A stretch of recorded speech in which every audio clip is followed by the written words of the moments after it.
Ну что, привет! Ваша любимая задача, мое любимое решение. Чистый восьмой класс дан квадрат А, Б, С, Д.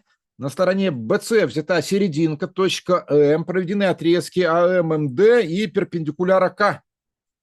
Ну, к отрезку МД.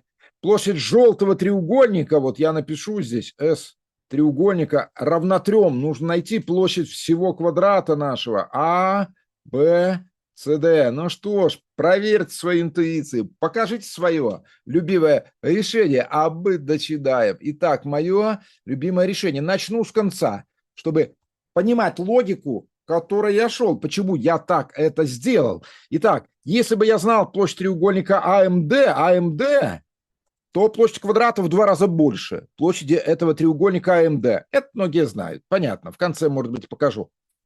А дальше, как найти площадь треугольника АМД? Нужно найти площадь треугольника АКД, верно? АКД, вот это нужно знать, правильно? А как его найти? Чтобы его найти, нужно найти отношения вот этих отрезков. Хорошо бы было. Потому что треугольники эти, желтые и нижние, имеют общую высоту. Вот она, АК. Значит, их площади относятся как основание. Итак, ищем МК, КД, и все.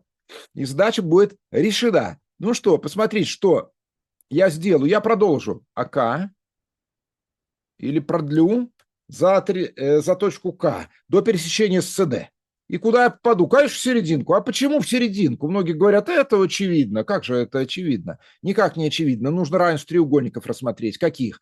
Вот МЦД, ну и этого ПДА, скажем. Я букву П там поставлю. А почему они равны?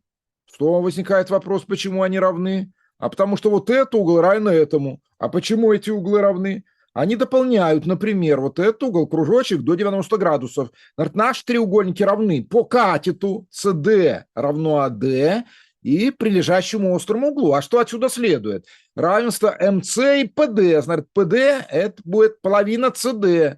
П точно середина ЦД. Видите, как все непросто, если описывать на каком-то экзамене. А так понятно, что легко. Итак, теперь рассматриваем треугольник АДП. Вначале запишем из равенства наших треугольников треугольник АДП, который мы рассмотрим, равен треугольнику какому тут? ДЦМ. И отсюда что следует? Самое главное, что МД гипотенуза равна АП гипотенузе. Это понятно? Понятно. Все.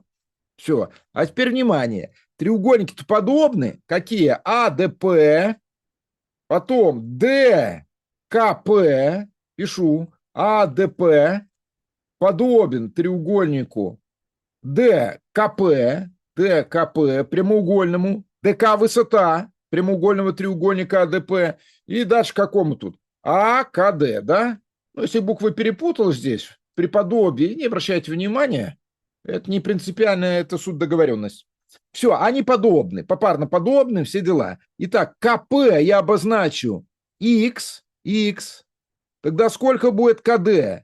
КД будет 2х. Почему?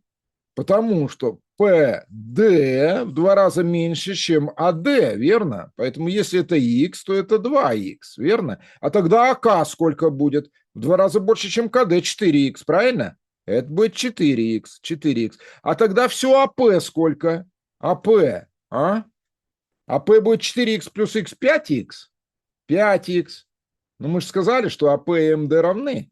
Отсюда следует МД тоже 5х. Ой, какой-то там плохой у меня М. МД 5х получается. Раз это 5х, то МК будет 3х. Вот это самое главное, то, к чему мы и шли. МК равно МД минус КД, то есть 5х минус 2х, 3х. Все, 3х черный беру, да? Черный, это будет 3х. Все, теперь синий беру. Синий и говорю, говорит, как относится вот этот отрезок к вот этому теперь? 3х относится к 2х. То есть как? 3 относится к 2, верно? Тогда как относятся площади?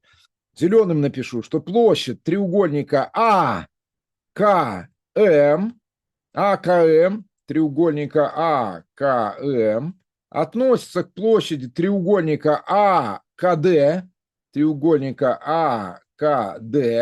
тоже как 3 к 2, верно? Нижняя площадь 2. Все, задача решена. Убираю.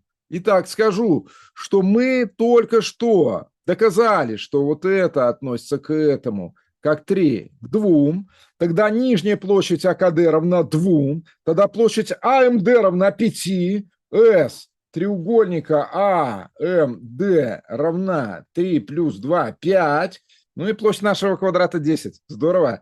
С квадрата равна 5 умножить на 2 равно 10. Ну, почему на 2? Почему 10? Для тех, кто, может быть, не знает, забыл, я уже обещал это сказать в начале. Смотрите, если провести перпендикулярчик, получим прямоугольничек АБМФ. И АМ диагональка, правильно? Делит пополам, то есть площадь вот этого треугольника и вот этого равны. Справа то же самое. Прямоугольники, площадь этого треугольников равны. Отсюда АМД состоит из жирного и пустого кружка, а площадь квадрата из 2 жирных, 2 пустых. Правильно? Правильно. Поэтому это верный ответ 10, и задача решена. Пока. Присылайте свои красивые решения. До новых встреч. Всего хорошего. С вами был Валерий Казаков.